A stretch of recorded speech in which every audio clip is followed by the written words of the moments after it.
10 signs that you might have social anxiety. Social anxiety is the fear of being judged by others in social situations, whether in person or online. It can manifest itself in many ways, from sweating and shaking to feeling sick to your stomach to even freezing up and not being able to speak at all. If you suspect that you might have social anxiety, here are 10 signs that should lead you to believe so. 1. Fear of public speaking. This is a classic symptom of social anxiety, and also its most debilitating. Most people suffer from some level of nerves when they have to speak in front of others, but for someone with social anxiety disorder, SAD, it can be cripplingly painful to express oneself verbally in public. By definition, someone with SAD has marked fear or anxiety about one or more social situations in which he or she is exposed to possible scrutiny by others, and that certainly includes speaking in front of an audience, right? If you're nervous about having to give a speech or presentation at work, chances are you have SAD, even if it's only mild social anxiety. Research shows that almost everyone gets nervous about public speaking at least occasionally. 2. Picking your skin, hair or nose.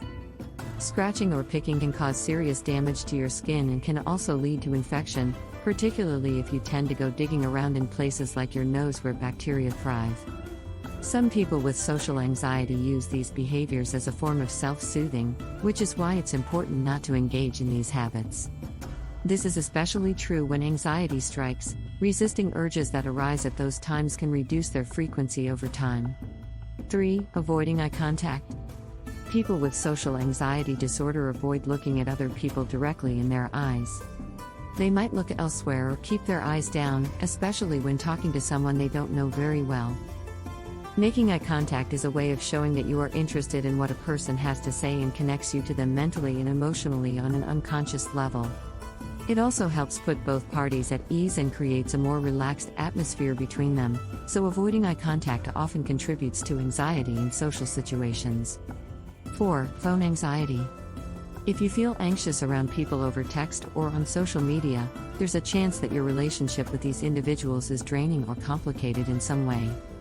Your anxiety might manifest as a fear of being judged on your responses to others or nervousness when it comes to interaction, which can take away from friendships and personal relationships by creating distance between you and other people rather than bringing you closer together.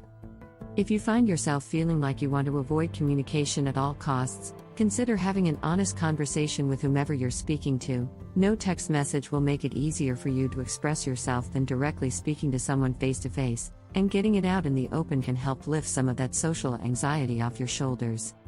5. Job interview anxiety.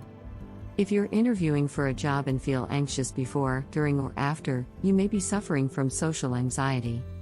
In fact, about 75% of all people who go on interviews will experience symptoms of anxiety, according to U.S. News and World Report. The most common symptoms are feeling self-conscious about how you look or act, tenseness in your body and sweating, mostly on your palms. If you have several of these social anxiety signs, it might be time to talk to a therapist. He or she can help figure out what's causing your nerves, then work with you to develop coping strategies that make it easier to handle interactions at work and outside of work too. 6. Going to a party and wanting to leave early. Do you always leave parties early because you don't know what to do? If so, there is a strong chance that you have social anxiety.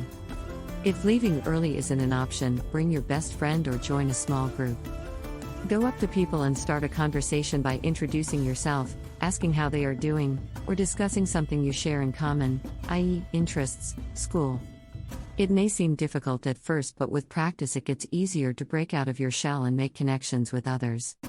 Breaking out of your comfort zone can help reduce feelings of social anxiety and make social interactions more enjoyable. 7. Being shy around people you know. One of my favorite books about social anxiety is called Social Anxiety, Phobias and Shyness by Martin Antony, Ph.D. In it, he identifies a pattern that can actually help you determine if you have social anxiety or not. It's best to compare your reactions in new situations with your reaction to people you know well. This is because we usually feel more comfortable around people we know. After all, they love us. For example, do you speak up or shrink away when meeting a colleague at a bar? If so, and if these feelings are strong enough that they negatively affect your life, you may want to start asking yourself whether or not it's time to get some professional help for your social anxiety disorder symptoms. 8. Public transportation anxiety. As we mentioned earlier, public transportation can be a stressful place for anyone to be, but it can be particularly bad for people with social anxiety disorder. If you're worried about what other people are thinking of you while you're on a bus or train, try keeping your headphones on and your head down as much as possible so that you don't have to interact with others too much. If that feels too scary, then avoid public transportation altogether and take other forms of transportation instead, like driving yourself. For even more social anxiety tips, read our free guide for dealing with social anxiety disorder. 9. Applying for jobs online gives you high anxiety levels. There's nothing inherently wrong with sending out a few applications or updating your resume on job sites, but if you find yourself dreading these tasks for days on end, that's a good indication that you might be suffering from social anxiety. Try to take it easy and realize that many people apply for jobs in an attempt to secure employment. It's not something only weirdos do. If your career has stalled or is starting to feel unbearable, consider seeking professional help. There are lots of ways to work through social anxiety symptoms and learn coping mechanisms, so don't get down on yourself too much if you can relate. It might just take some time and patience, and maybe some therapy, before you're feeling like yourself again. 10. Biting your nails. While most people bite their nails out of habit, doing so when you're nervous can become a serious anxiety trigger, and lead to even more nail biting. And since biting your nails is such a common sign of anxiety, it's important to quit if you're trying to manage your social anxiety symptoms. Experts recommend using tools like nail caps or stress balls, which will make your hands too busy for picking at yourself, and deep breathing exercises when you feel anxious. If you don't want to be public about it, talk with a friend. They might be able to help keep your hands away from those pesky fingers. Thanks for watching. Don't forget to like and subscribe for more content.